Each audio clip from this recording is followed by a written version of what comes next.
prerrogativas profissionais. Nós não estamos criando privilégios para uma categoria profissional. Nós estamos criando proteção para uma atividade profissional que tem por finalidade proteger o outro. Nós estamos dotando um profissional de condições de defesa diante do Estado, para que ele possa ser o verdadeiro escudo de proteção do cidadão. Vale dizer, este conjunto de direitos que está hoje esculpido na lei, destinado aos advogados, este conjunto de direitos que denominam-se prerrogativas profissionais, tem uma única finalidade, que é fazer com que este profissional, o chamado garante, o advogado, possa ter uma proteção a mais do que aquele cidadão comum. E por que isso? Porque ele é bonito, porque ele é feio, porque ele é gordo, porque ele é magro? Não! Ele precisa ter essa proteção a mais, para ter a mínima condição de proteger adequadamente o cidadão. Então a premissa para se estabelecer nesse diálogo aqui é essa. Prerrogativa profissional não é, nunca foi e jamais será privilégio de uma categoria profissional, privilégio dos advogados. Prerrogativa profissional é um conjunto de direitos que visa exclusivamente proteger bem o cidadão, garantindo o livre exercício profissional, o pleno exercício profissional do advogado. Exemplo, como o advogado poderia defender um indivíduo que está sendo acusado de um crime, se este advogado não tem a garantia de examinar o processo onde se encontra a investigação e as provas contra aquela criatura. Se o advogado não tiver esta proteção, como essa criatura poderá estar protegida? O Estado não tem a obrigação de dizer ao indivíduo: eu lhe acuso por isto, por isto, por isso. Aqui estão as provas e esse Estado irá julgar. Evidente, nas várias atribuições que o Estado tem.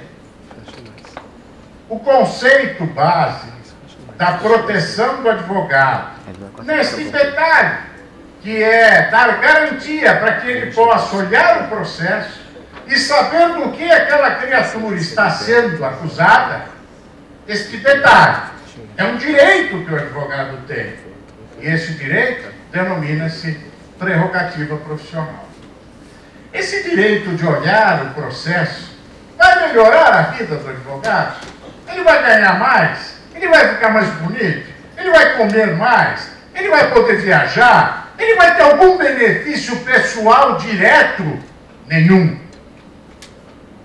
A quem se destina o benefício de garantir que o advogado possa examinar um processo? Ao cliente, ao cidadão. Assim sendo, o conceito de prerrogativa profissional sempre tem como destinatário único e final o cidadão. É por isso que nós lutamos tanto pelo respeito às nossas prerrogativas profissionais.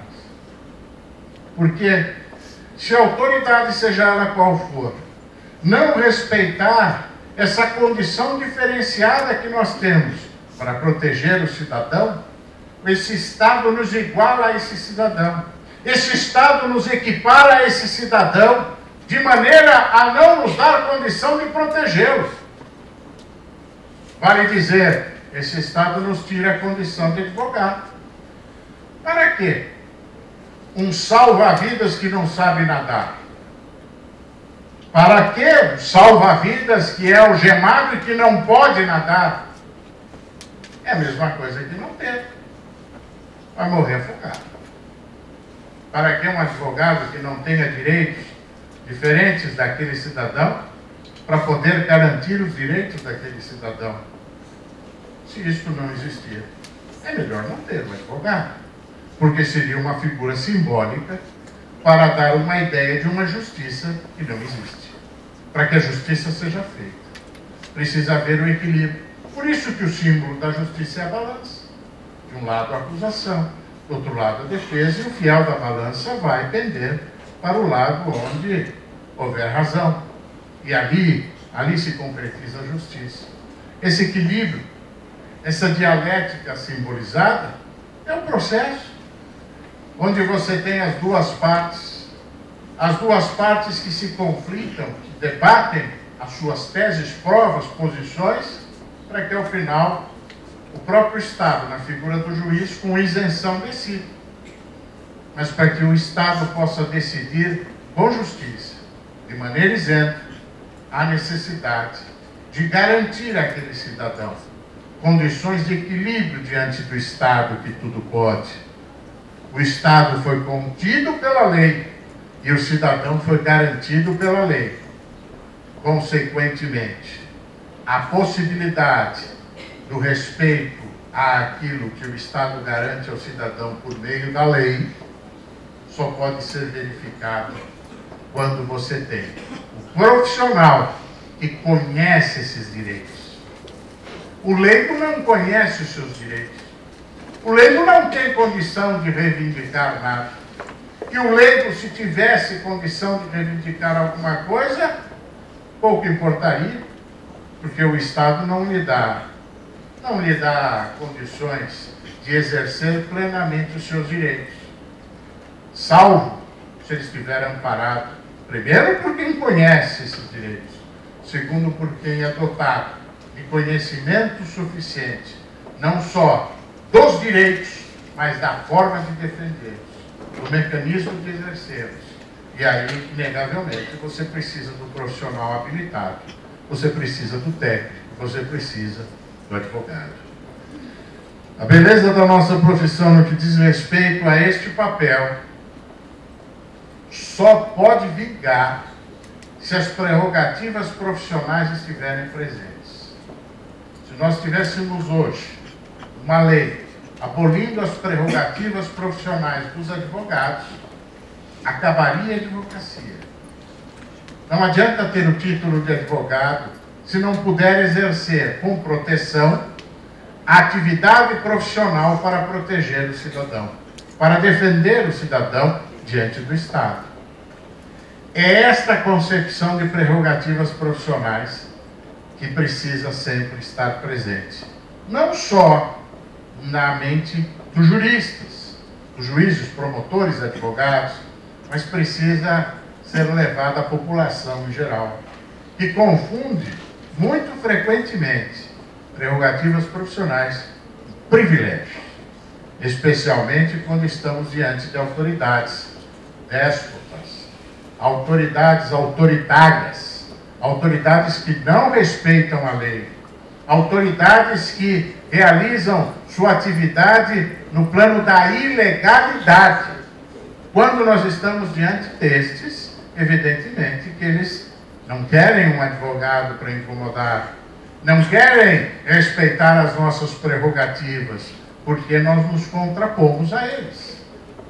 O maior exemplo histórico disso, Napoleão, que ao pisotear todos os princípios da cidadania num determinado momento histórico, uma das providências que ele queria tomar era cortar a língua dos advogados.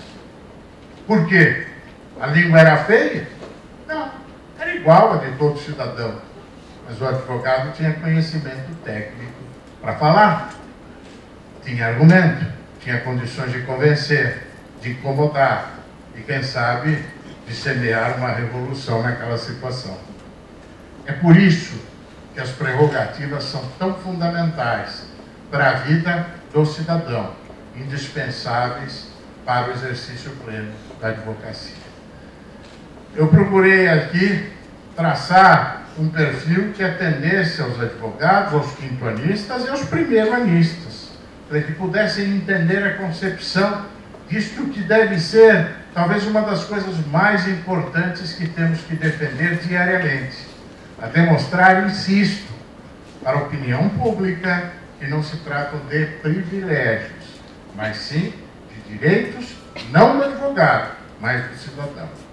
E como fica isto diante da sociedade da informação? O que é essa sociedade da informação? O que é este momento que o mundo vive de uma verdadeira revolução tecnológica, onde a informação tem uma velocidade imensa, onde a quantidade de informação inunda as nossas casas, inunda o nosso dia a dia, está ao alcance da nossa mão. Qualquer aparelho hoje, seja um telefone celular, seja um iPad, seja um notebook ou um computador de mesa, nos dá acesso a um mundo novo. A internet nos coloca diante dos nossos olhos, ao alcance da nossa mão, as informações que jorram como uma cascata. Mas são informações que vêm em quantidade, em volume, infindável, mas em qualidade que ainda precisa de um processo de saneamento, ainda precisa de filtragem, ainda precisa do trabalho da capacidade cognitiva e intelectual do homem. O computador, por melhor que seja, por mais inteligência artificial que possa ter, e aí o robô, com todo o respeito, deve ter a sua inteligência artificial, mas lamento, continua sendo artificial. Jamais a máquina substituirá esta magia que é o cérebro humano, por mais evoluído que seja, porque há sentimentos, há reações, há algo ali que nunca a máquina conseguirá substituir. E há percepção, critério, avaliação, senso. Estas condições que o homem tem, por mais que o universo tecnológico possa impactar em nossa sociedade, nós temos que entender o quanto possível que esses avanços tecnológicos devem servir ao homem, devem servir à sociedade, para dar melhores condições à criatura humana, às sociedades, e não escravizá-lo, e não massificar as sociedades de modo a tirar a individualidade e os direitos do cidadão. É por isso que eu tenho algumas preocupações, não no sentido de que a tecnologia não é bem-vinda, mas como nós trabalhamos essa tecnologia que impacta a nossa sociedade. Nós estamos vivendo um momento tecnológico importante com o processo judicial para trazer isso para os nossos dias. É bom, é muito bom, desde que seja usado de maneira adequada, desde que isto traga momentos de adaptação à teleconferência, melhor, a audiência à distância, que se preconiza como um grande avanço, é boa, pode ser, desde que não se toque na essência. É por isso que eu, pessoalmente, tenho resistência ao interrogatório online. Eu não admito que aquele direito que o cidadão tem de falar pessoalmente ao seu juiz possa ser substituído para que ele, à distância, possa falar e responder ao juiz por meio de uma televisão. Ah, mas não é a mesma coisa? Não é. Não é, porque ali existem duas pessoas, dois seres humanos que interagem muito além da palavra. Ali, no interrogatório do réu, existe um olhar, existe uma leitura de uma linguagem corporal que jamais a imagem pode substituir. Existe um clima, existe um momento onde aquele que julga precisa ter a sensibilidade de saber que a vida daquele indivíduo está em suas mãos. Assim sendo, o avanço tecnológico é bom, com alguns limites. É bom quando está enquadrado. É bom quando nós sabemos utilizar adequadamente. Passar do dia para a noite para o processo eletrônico, usar essa tecnologia de ponta, sem dar condições de uma fase intermediária de preparação, de mudança, até de entendimento. Hoje, se nós pegarmos essa meninada, essa garotada, eles vão ao computador e eles tocariam o processo sem nenhuma dificuldade. Mas e aqueles que já têm alguns anos de experiência? E aqueles que já têm mais idade?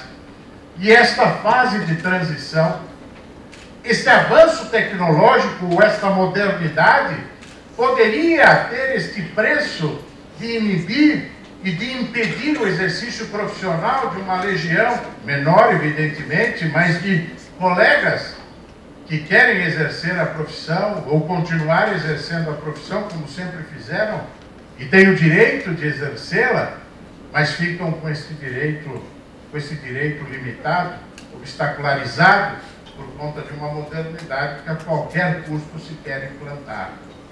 Precisamos repensar. Esta fase de transição pode ser mais lenta. Alguns cuidados nós precisamos ter. Especula-se recentemente, para pegar um exemplo que impactou a sociedade, sobre um garoto de 13 anos que mata o pai, a mãe, a avó, a tia-avó. Pode um garoto de 13 anos fazer tudo o que fez? A investigação dará a resposta. Mas há um componente ali de tecnologia que impacta a sociedade e que deve ser objeto de uma reflexão nossa. Esse menino passava o dia sendo adestrado para matar. Na mesma, guardadas as proporções, na mesma forma como se dá o treinamento de um piloto que fica numa cabine de um verdadeiro jogo de videogame pilotando um avião. O treinamento que se dá aos pilotos modernamente é no videogame. E depois ele vai voar. Ele pilota. Ele coloca no seu cérebro uma programação de procedimentos para condicioná-lo a pilotar e a enfrentar situações extremas. Esta formação não é só no ar, não. Em grande parte das horas, das chamadas horas de voo, na realidade, é numa cabine, com um videogame. Mas a sua mente está sendo preparada. Tira o avião e põe aquele joguinho que o garoto jogava. O dia inteiro matando. O dia inteiro programando o seu cérebro para matar. Ah, mas isso deflagrou uma conduta? Não sei. A questão não é essa. A questão é que alguma coisa precisa ser objeto de atenção. Porque quem é treinado para voar pode ser treinado para matar. O cérebro absorve isso da mesma maneira. Só que nós estamos tendo isso dentro das nossas casas, debaixo dos nossos narizes. E os nossos filhos estão sendo treinados, adestrados, para um comportamento totalmente reprovável. E nós não estamos vendo. Aliás, estamos, porque um dia eu parei e estava vendo meu filho menor jogando um joguinho. E eu vi que um corria, o outro atirava, e aí vi uma viatura policial. E eu fiquei olhando aquilo, me causou surpresa pela quantidade de sangue que espirrava, de mortes que havia ali, e de todo tipo. Tinha metralhadora, tinha arma disso, arma daquilo. Aliás, me surpreendeu o conhecimento dos modelos de armas que nem eu tinha, mas que o meu caçula passou a ter por causa do joguinho. E num dado momento eu disse a ele: você é o polícia? Ele: não, eu sou ladrão. Como assim? À medida que a gente mata o polícia, ganha ponto. À medida que rouba o carro, ganha ponto. E se atropela, também ganha ponto. E se atropelar a velha, também é ponto maior ainda, porque eu digo que isso é uma loucura. É uma loucura que está dentro da minha casa, debaixo do meu nariz, eu não estou vendo.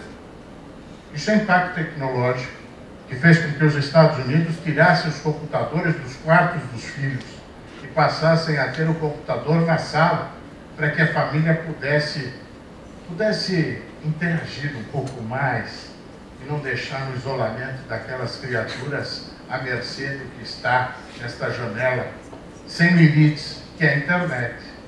Ah, mas a internet é ruim? Não é. A internet é boa. Tudo é bom. Ou pode ser tudo ruim. Depende de como usar. Esta ideia da sociedade de informação é um grande avanço, é inegável, nós não podemos negar e não podemos deixar de utilizar tudo isso de bom que há.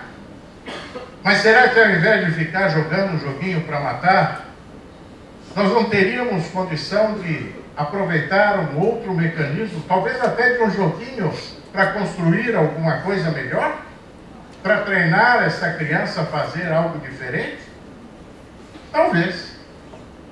Talvez a fase de transição fosse, para o processo eletrônico, melhor se tivéssemos um espaço maior de adaptação.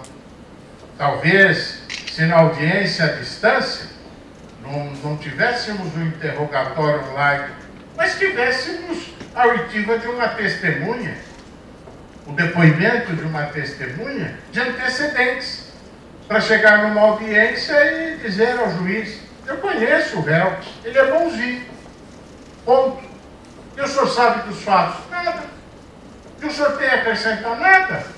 Eu conheço ele há 15 anos e sei que ele é uma boa pessoa, ponto. Pode ser feito isso por videoconferência? Lógico. O que não pode é fazer reconhecimento por videoconferência. Eu presenciei. A vítima estava em sala de audiência.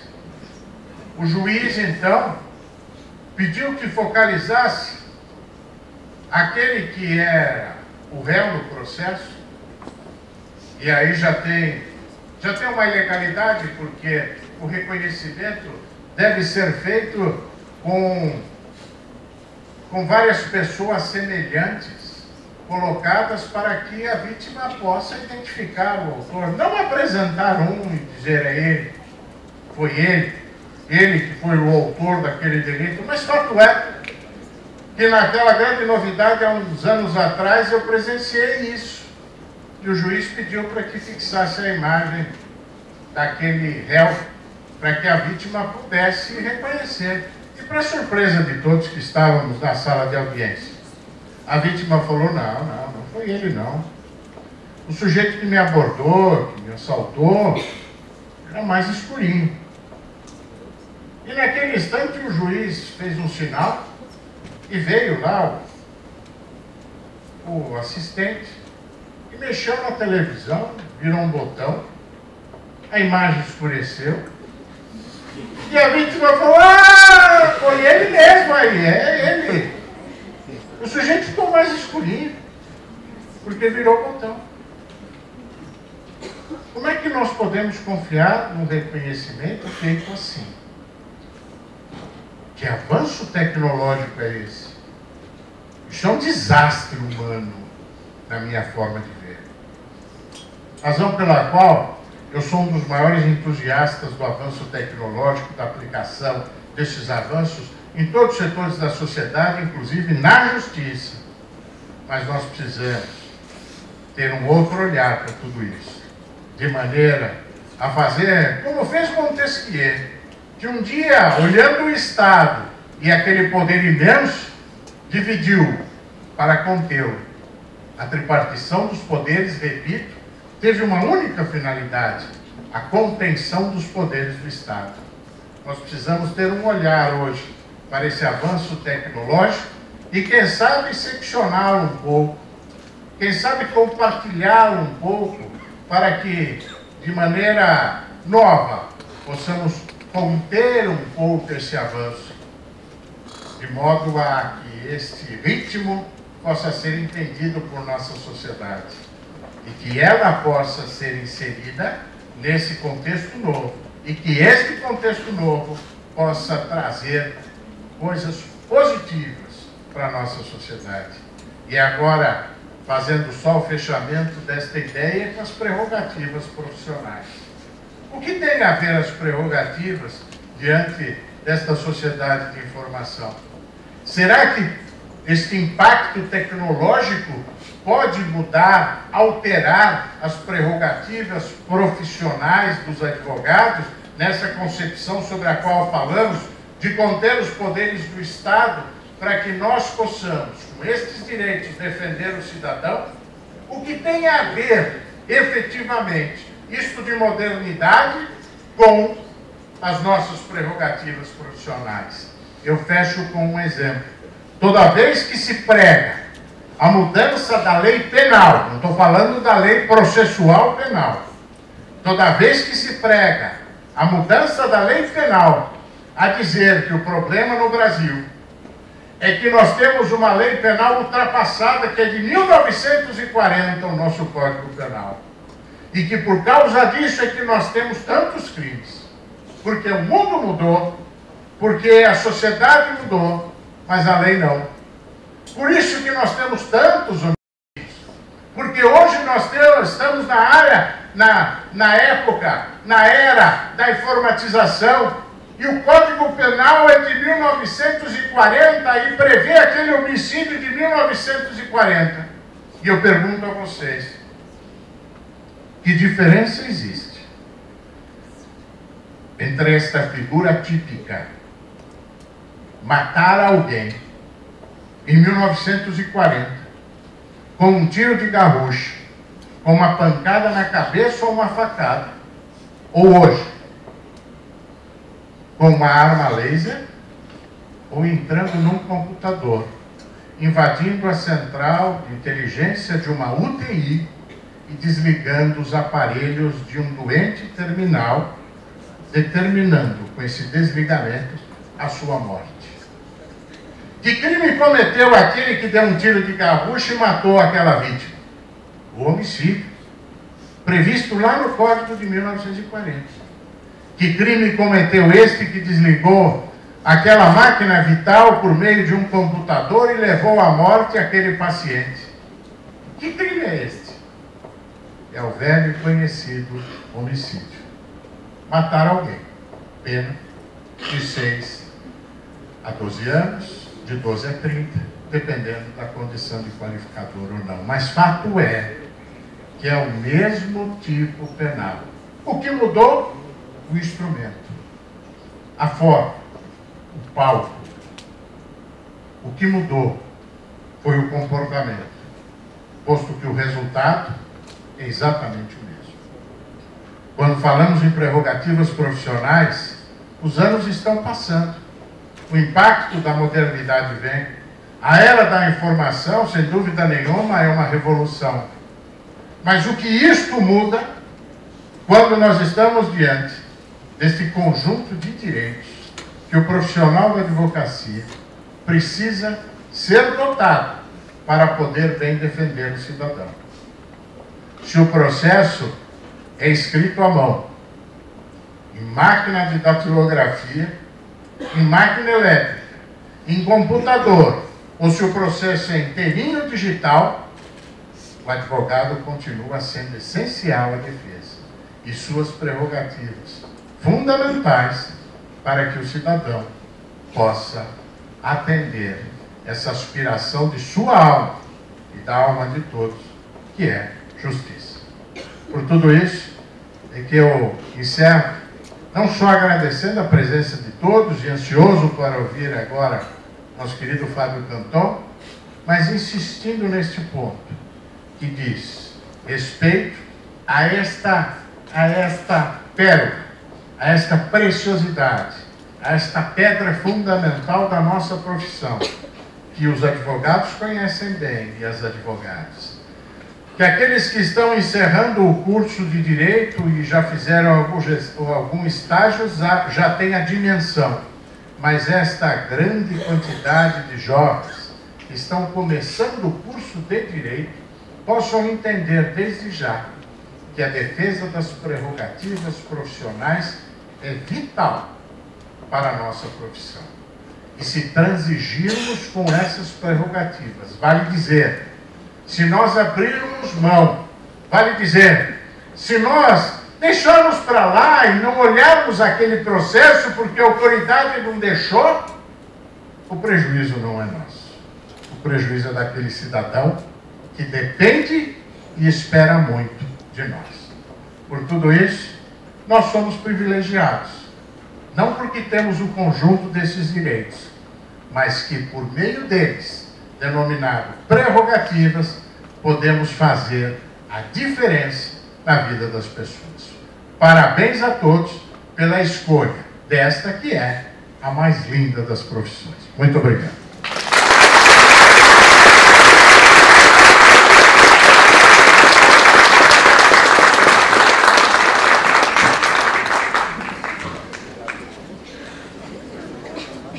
Agradecemos as palavras do Dr. Luiz Flávio Borges Durso, que muito nos trouxe, esclarecendo a todos sobre esse tema.